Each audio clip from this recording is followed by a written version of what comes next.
I was brought up in the Free Will Baptist Church, and I made an altar call when I was 10 years old without my parents' permission.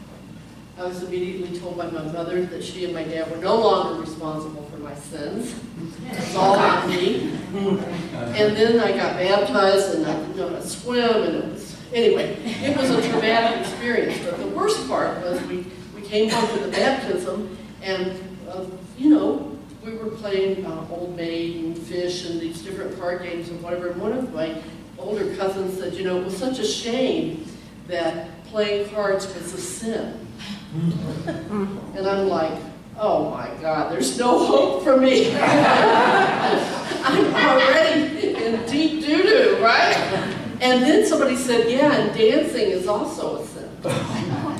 Well, I just was totally confused, but we won't, I've come out of that confusion over the years. But the funny thing that happened all the way to this message was I went to that most spiritual resource that all of us ministers know about called Google. And I Googled quotes about desire, because that's our topic today. And there was a riddle. So I want to see if any of you can figure out this riddle. So the riddle is, it's a perpendicular expression of a horizontal desire. Dancing. What? Dancing. Dancing. Yes. Isn't that funny? I thought, finally, I understand why the Baptists thought it was a sin. It's a perpendicular expression of a horizontal desire. And it reminds me,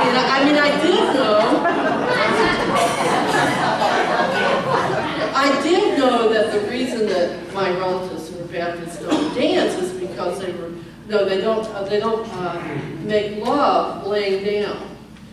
Or standing up. Okay. The reason Baptists don't make love standing up is that it might lead to dancing. Okay. Okay. Really messed that one up. You know what I'm going to talk about today. So my topic today is about living in the heart of desire. And it's my heart's desire that it supports us in really being aware, self-aware, because these basic foundations of mindfulness, right? Being self-aware of our desires and self-accepting of our desires.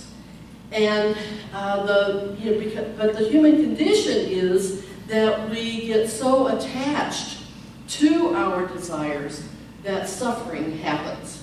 We suffer not because of the desire itself, but because of our attachment to it. And the spiritual solution is, now, are you ready for this? You might want to get your pens out and write this down. It's real simple, though, you probably remember. So the spiritual solution to not being attached to your desires is, stop it! How many of you seen Bob Newhart's YouTube? Okay, if you haven't seen Bob Newhart's Stop It YouTube, I really recommend that you go to YouTube and do a search for Bob Newhart's Stop It. So yeah, we want to just stop it. We want to quit being attached to what we desire. So as I was reading Robert Brumet's book, Living Originally, that I've been basing these messages on, he points out right away the contradiction between what Unity teaches and what Buddhism teaches. And then we come to resolve it. So the good news, we resolve it. Because one of the second of the Four Noble Truths taught by the Buddha was that desire causes suffering. Okay? And yet Emily Cady, in our basic foundational Unity book, Lessons in Truth, says that desire is God tapping at the door of your consciousness with its infinite supply. Isn't that? I love that. Tapping at the door of our consciousness with its infinite supply. And so the way this is resolved is that when you look into the actual meaning of the Sanskrit word for, or the Pali word for desire, it really is about attachment. You know, attachment to desire. Because we all have desires. It's part of being alive. It's part of having a body. That we desire food, we desire water, air. You know, there's these inherent desires that we have. And so there's nothing wrong with having desire. But the problem comes when we are attached to that desire. And we make ourselves miserable because we don't have what we want, or it doesn't get any better. We get what we want, and then we're attached to not losing it. You know? So it's like there's no winning. There's no winning in the situation. But Brumet points out, and it's a beautiful quote that I want to read to you. He says, the key to understanding this lies in the phrase, in the heart. Desire in the heart is not necessarily the same as desire in the mind. Okay? So we're focusing on desire in the heart. And that wasn't the one I was going to read. Here it is. To live in the heart of desire is to be fully open to the divine love and wisdom embedded deep within every desire. So that embedded in every desire is this desire to be fully open to divine love and wisdom. And so someone might say, well, you know, how can somebody's really awful desire be, you know, of God? And the answer is a metaphor that he uses in the book where he talks about water. And that water at its source is pure, untainted, totally clean. But then as it comes down the mountain and goes through the stuff, it picks up toxins and different stuff. And so that by the time it gets to us, you know, we got to purify it, right? Because it's gotten all clogged up. And that's the same thing that happens to these divine desires. They're absolutely perfect, divine ideas at their source. But then they're filtered through our consciousness. And as they are filtered through everything that's ever happened to us, our what Jake Eagle would call our percept screen, which is everything that's ever happened to us, from our DNA to our the culture we've been brought up in, our race, our sex, everything filters and causes us each to have different perceptions. So likewise, that desire for divine love filters down, goes through all this stuff, and can come out in some pretty yucky ways, okay? So what we want to do is always go back. In order to live in the heart of desire, we have to go back and really only desire that pure source. You know, when we seek first the kingdom, all else is provided. So that's what we want to seek. That's what we want to long for and have a desire for, is that one presence, that one power, that wisdom, that love. And even then, we have to be careful not to be attached to it. Now, Richard, can I ask you something you said to me last night? I put you on the spot. Last night we saw each other, and you talked about this new goal that you have, or to have. It was.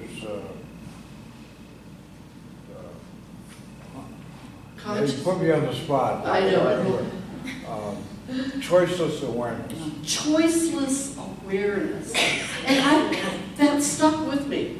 And unfortunately, I didn't ask you more about it at that time. Would you be willing to come up and talk to us about choiceless awareness? Because it sounds like it's related. Nobody will ever talk to me at a party again. So what is choiceless awareness? Well, I've been involved in meditation group for 3 years, I guess now. That's our Tuesday night meditation group, Yeah. led by Truth. And so there's a lot of inquiry and things like that. And so when, you know, it's about consciousness and being aware of, you know,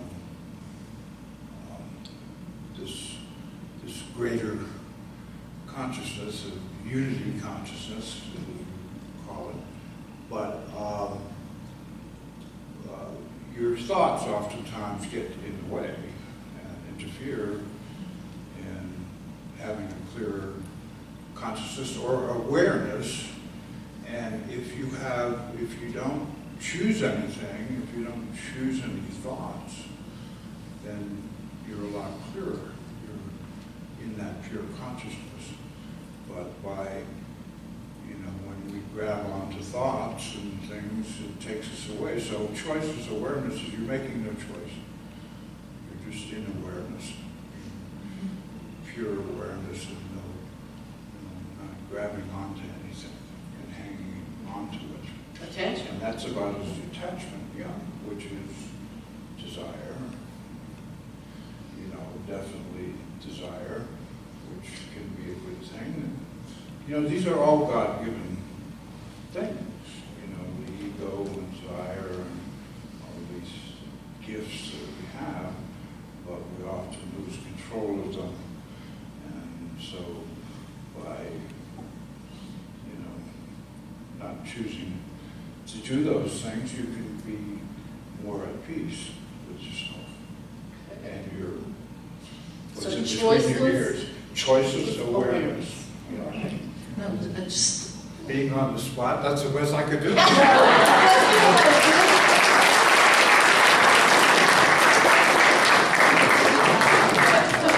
I owe you one on that, okay? We'll deal with like later. Yeah, choiceless awareness. To me, it just feels like it's about the same topic of letting go of attachment. You know, there's a Zen student that asked the Zen master, is it okay to do emails?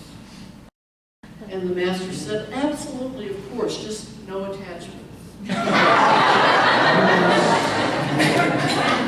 And then there was the other Zen master that it was his 70th birthday, and he unwrapped this absolutely beautifully packaged box, and he opened it up and he looked inside, and because there was nothing inside, and he said, just what I wanted. Just what I wanted. So yeah, how can we you know, let that desire arise, but yet not be attached to it. I used to talk about this in goal setting. People set a goal, and you know, on our way to a goal, we may get a better opportunity. You know? So we don't want to be attached to this goal to such an extent that we miss an even greater opportunity that's waiting to be expressed. Yeah. So I'm wondering, you know, in the interest of opening up the message to more ideas, if what's on your heart, we'll need the mic again. What's on your heart about desire? Is there a question? Does this make sense to you? Or is there some experience you'd like to share with us? Wow. I'll share. Oh, good. Do I need a mic? Because Yeah. I don't do that. Brenda, right? I have this thing that I do that's really helped me, where I actually ask. I'm not afraid to ask for what I want. Mm-hmm. And then sometimes at the end I have to say, but you have to give me what you know I need, because I don't always know. I may be asking for the wrong thing. And I say it verbally. It's kind of like my mantra. Mm-hmm. And when I was having some really hard times and things weren't coming together for me that I needed to come together, I would say, this is going to happen, and that's going to happen, and this is going to happen, and that's going to happen. So it is, thank you, God. And it all happened. It all came together the way it was supposed to come together. Thank you, Brenda. You know, it reminds me of, it's really about the highest will, not my ego's will, that is being done. And I have a prayer that I've prayed, especially regarding our relationships with men. And my prayer was, thank you for taking our attraction, our thoughts, and our feelings about each other, and using them for your purposes and your will. Your perfect will, God. Nothing more, nothing less, nothing else. I can't tell you how fast these relationships didn't happen. or happened quickly and we're over. So yeah, it's that, thank you for, that was a great segue, because it is a wonderful to just be able to say, if it's my highest good, if it's my highest good, this is what I think I want, you know, and I want to claim what I want. This or something better is another way to say it, but we don't want to turn our perception of the all-providing one into Santa Claus, since you brought him up. We want to really be able to know what's on our heart, but really not be attached to it, and to ask for it only if it's for our highest good, only if it will bless me, bless others. Any questions if you don't have any statements? I just have one thing I want to say. Yes. Visiting from Houston. And then I think that the universe knows what it is that our desires are, but I think it behooves us to put a strong intention out into the universe and say, this is what I intend, this is what I want. And then once we do that with everything that's within us, convinced that we've gone to God in prayer, we thought about it, we talked to people, we just searched our own hearts, and we know that that's the right thing for us, that you put that intention out there, and then once you do that, you just let it go. Right. Yeah. And my experience has been, if it's for my highest good, the doors will just open. The doors will just open. But yeah, to have an intention and to make everything we do go in the direction of that intention. You know, because we say, I want this, and then we act in different ways. Yes? I have something to share. Recently, in relationships and relating to other people, I'm working on my own personal practice of always being my own energy source. So like, if I look to other people to be my energy source, then I get codependent on other people. And that is very unhealthy for me, and I lose my empowerment. So when I stay in my own energy source, letting the divine work through me, and being my own energy source, not looking primarily to other people as my energy source, or secondary, I look to myself to be my primary energy source. I stay out of codependency. Great, thank you. Yeah, to be inner focused instead of outer focused, to give my energy to that one presence, that one power that I am, instead of giving it away. And it's so important, so thank you for sharing that. Yes. Yes? Yeah, I had an interesting experience last week. There were a couple of things tied together, but with regard to, I was being jokingly intentional about getting a project in a particular location. And the next day, somebody was asking me questions about something because they needed to submit a proposal for a project exactly where I said, which was incredibly funny to me. And it made me think I need to be very careful about how I do that, because then I'm like, well, okay, we need to keep things very positive. Having kids, we get to watch various movies that are pretty funny. There's one, Ferdinand, and I'm going to mess this up. If anybody's seen Ferdinand, I'm probably going to get this all incorrect. But I happened through the room during a scene where he's trying to decide whether or not to listen to the little girl who told him to wait, and he wanted to go follow her. And so he said, okay, if the rock falls off that cliff, then I'll know that's a sign for me to stay, or something, you know. However it was like everything kept, or you to go, or however it was, everything kept happening. He's like, this bird will hatch, you know, if this egg hatches in less than 10 seconds, and he's like, what do you think Professor gonna do? And then egg hatches, and he's like, he's like, gotta stay. So then he finally just takes off, which for me is a reflection of my self-will. So sometimes I'm like, if it's meant to be, then if it's for my highest good, then it'll be. But my actions don't back that up sometimes. Yeah, and it's the only one. Our actions don't back up what we said. That's why we gotta make, whatever our intention is, we gotta make everything we do go towards that intention. Otherwise, it's not gonna happen. Janine? We're talking about intentions that either all the doors open or all the doors close.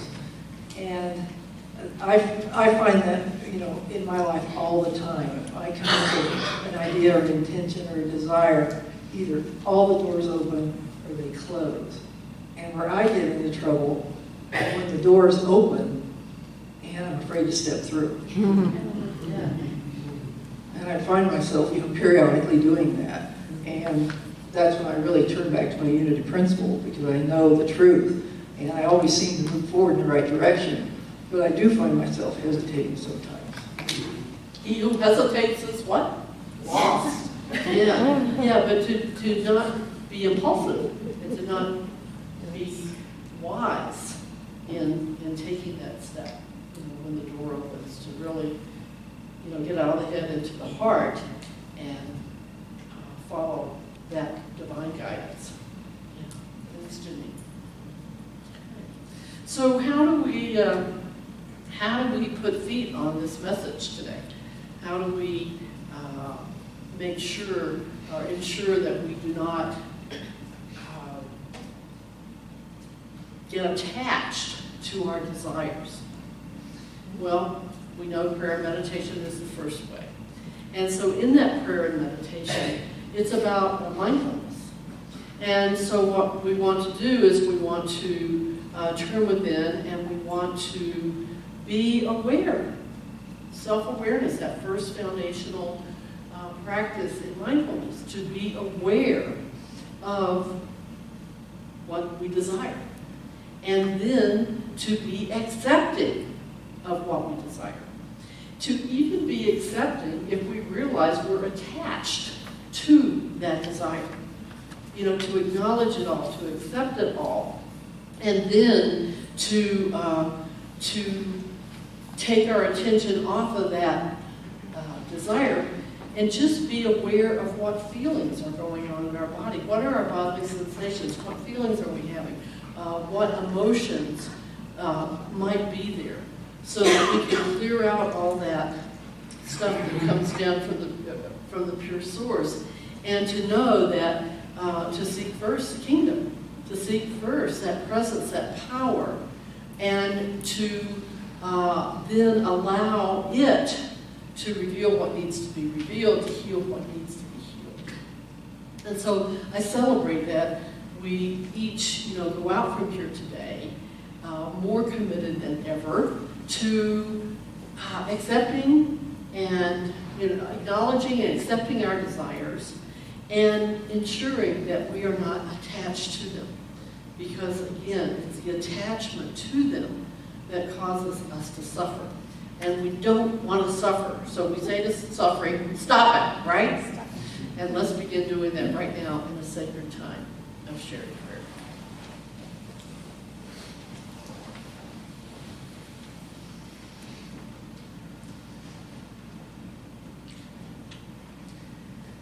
So I invite us to turn within. And as we turn within, to just be aware of the body. Allowing the body to bring us to this now moment.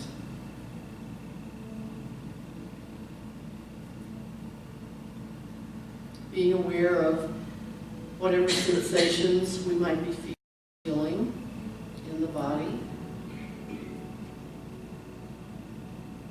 Being aware of whatever thoughts may be stirred up in the mind.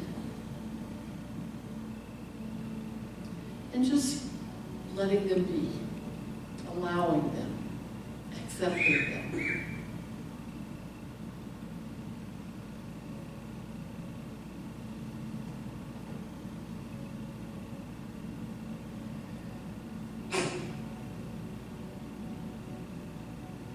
And I invite you to just let bubble up.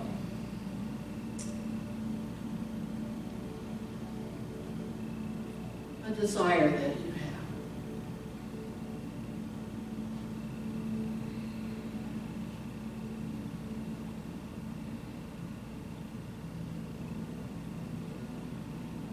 Allowing it to bubble up and acknowledging, yes, this is my desire.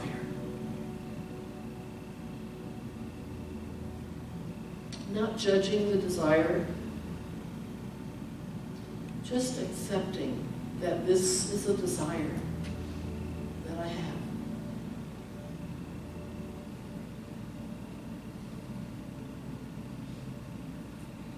And then delving into that desire. What are my thoughts about this desire? How do I feel as I imagine having that desire met?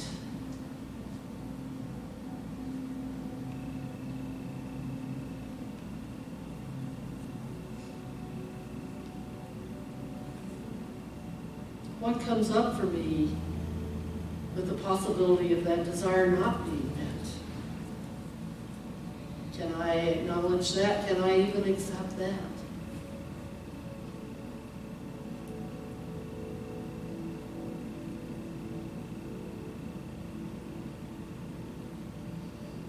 And then without anything specific attached to it, or the word attached, without it being in any context, just tap into the pure feeling of desire. Desire in Latin means of the Father. Of the all-providing one.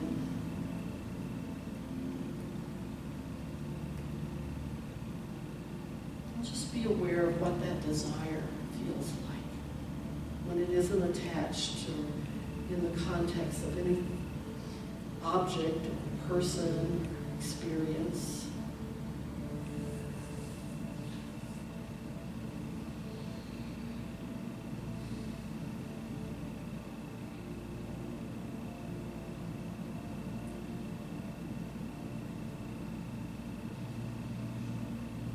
And just continue to be present to the experience of desire in the silence.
And as we gently bring our attention back to this time and place, silently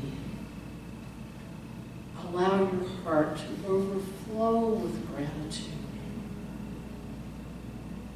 for our inherent desire and for the wisdom to let go of any attachment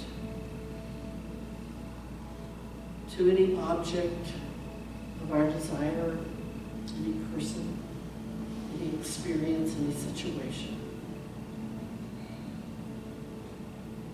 And instead to have desire for that pure source, that divine love, that divine wisdom that is also inherent, our divine birthright.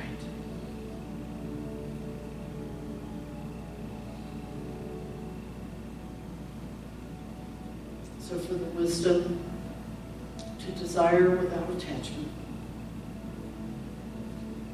silently say, thank you,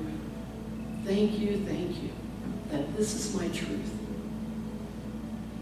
that it is so and so it is.